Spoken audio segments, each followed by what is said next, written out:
세 가지 빅 이벤트가 쏟아지는 한 주다라고 또 이름을 지어볼 수 있을 것 같은데요. 일단은 관세에 대한 영향이 계속 시장을 좀 압박을 하고 있죠. 지난주에도 이제 관세 불확실성 속에서 이제 약세를 보이는 모습을 보였습니다. 간밤에요. 그 배경에는 또 한 번 이제 트럼프 대통령의 관세 폭탄이 있었는데 캐나다에 35%, EU와 멕시코에는 30% 관세를 각각 부과하겠다고 전격 발표했습니다. 앞서 이제 한국과 일본, 브라질 같은 주요 국들에게도 연이어서 관세를 매겼잖아요. 그쵸. 이때는 시장이 그래도 예상했던 대로다라면서 그렇게 흔들리지 않는 모습을 보였고 오히려 AI 수요 확대의 기대감에 힘입으면서 좀 음. 상승하는 모습을 보였는데 주요 교역국 전반으로까지 확대해 나가는 모습을 보이면서 계속해서 자비 없는 그런 관세를 부과하는 모습에 시장은 약간 휘청이는 모습을 보였습니다. 음. 결국에 이제 8월 1일부터 재개하기로 되어 있던 글로벌 관세 전면전이 본격화될 것으로 보이기 때문인데요. 시장에서는 이제 예고된 악재이기 때문에 증시는 급락하는 대신 조정이다라는 평가도 있었지만 그럼에도 채권 시장의 반응은 조금 달랐습니다. 지금 미국 30년물 국채 금리가 하루 만에 9.6bp나 반등하면서 시장에서는 인플레이션이 다시 고개를 들고 있다라는 우려가 좀 확산되고 있는 모습이고요. 실제로 관세 같은 경우에도 이제 수입 물가를 자극할 수 있기 때문에 이번 주에 또 발표될 6월 CPI와 PPI에 시장은 좀 주목하고 있는 모습입니다. 트럼프가 계속해서 이렇게 관세를 조이고 있는데 네.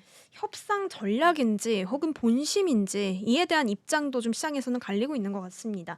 연일 계속 관세에 대한 고삐를 쥐고 있는데 뭐 브라질에는 무려 50% 정도 관세를 부과하겠다고 밝혔잖아요. 물론 심지어 다른 모든 국가들에 대해서도 기본 관세를 15에서 20% 정도 올리겠다라고 밝혔습니다. 그 이유에 대해서 물었을 때 트럼프는 증시가 지금 사상 최고치다. 음. 관세 정책이 호평을 받고 있는 음. 증거다라고 입장을 밝히더라고요. 음. 시장 전문가들은 사실 트럼프가 시장이 좋으면 관세도 공격적으로 나선다라고 말하고 있습니다. 음.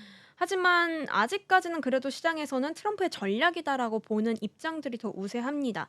뭐 펀드 스트렛이나 르네상스 매크 같은 주요 기관들은 이 8월 1일 데드라인 전에 주요국과의 협상을 이끌어내기 위한 그런 압박이다라고 보고 있습니다. 사실 뭐 브라질에 아까 좀 전에 말씀드렸듯이 50%의 관세나 부과했지만 그래서 무역 갈등이 또 한 번 재점화되는 거 아닌가라는 음. 우려가 있었는데요. 그래도 브라질을 포함한 캐나다나 EU 모두 보복보다는 협상을 택하겠다라는 음. 입장입니다.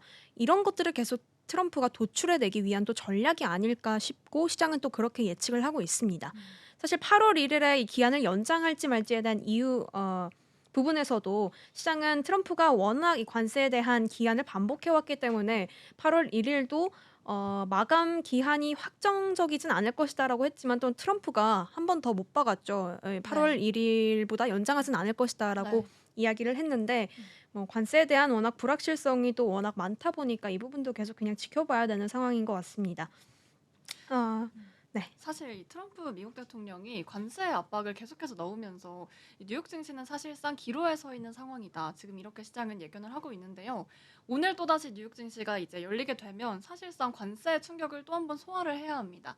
그렇기 때문에 지금까지 지수가 잘 가고 있다라고 한 트럼프 대통령의 발언은 사실 시장이 아직 충격을 다 받아내지 못한 상황이기 때문에 조금 더 지켜봐야 될 포인트가 아닐까 이렇게 시장은 또 보고 있는 걸로 확인이 됩니다. 맞습니다. 또 이번 주에 또 어닝 실적들이 그쵸. 발표가 되잖아요. 전문가들은 음. 이제 이번에 발표되는 부분도 관세의 영향을 아직 안 받는 그런 마지막 실적이다라고 평가하고 네. 있더라고요.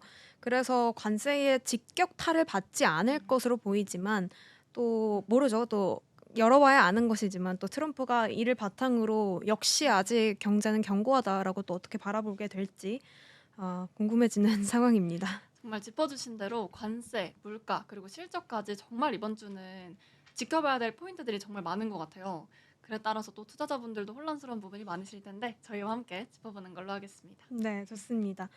사실 음. 이렇게 관세 이슈 이외에도 금리도 사실 굉장히 중요한 포인트죠. 이 네. 금리에 대한 불확실성도 계속해서 커지고 있는데 지금 10년물 국채 금리는 4.4%를 넘었습니다. 그리고 파월 연준 의장의 해임설까지 겹치면서 채권 시장은 계속해서 흔들리고 있는데요. 연준 이제 백악관 같은 경우에는 파월을 계속해서 비난하고 있습니다. "연준을 잘못 운영하고 있다."라고 맹보음을 네. 퍼붓고 있고 파월의 사임설까지 한때 나왔지만 또 트럼프는 사임설까지는 아니지만 음. "금리를 3% 포인트 낮춰야 한다."라고 말하고 있습니다.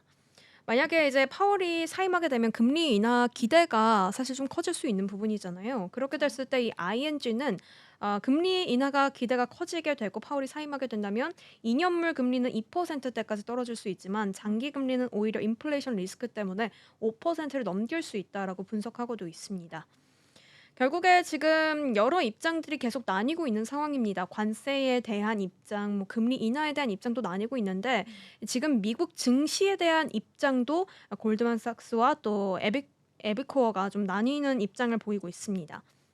음. 지금 미국 증시가 최고 수준에 머물러 있다는 평가가 나오고 있는데요. 이 네. 전망이 조금 엇갈리고 있습니다.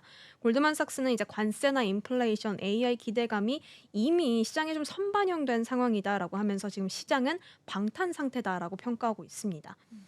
하지만 에버코어는 현재 S&P 500은 주당 순이익이 24.8배로 닷컴 버블 이후 최고 수준이라고 말하면서 조정은 나중이 아니라 곧 올 것이다라고 좀 경고하고 있습니다. 네. 결국에 이번에 또 어닝 시즌에서 실적 하향 조정이 좀 연이어서 나오게 된다면 증시 조정이 본격적으로 나타날 것으로 보고 있습니다.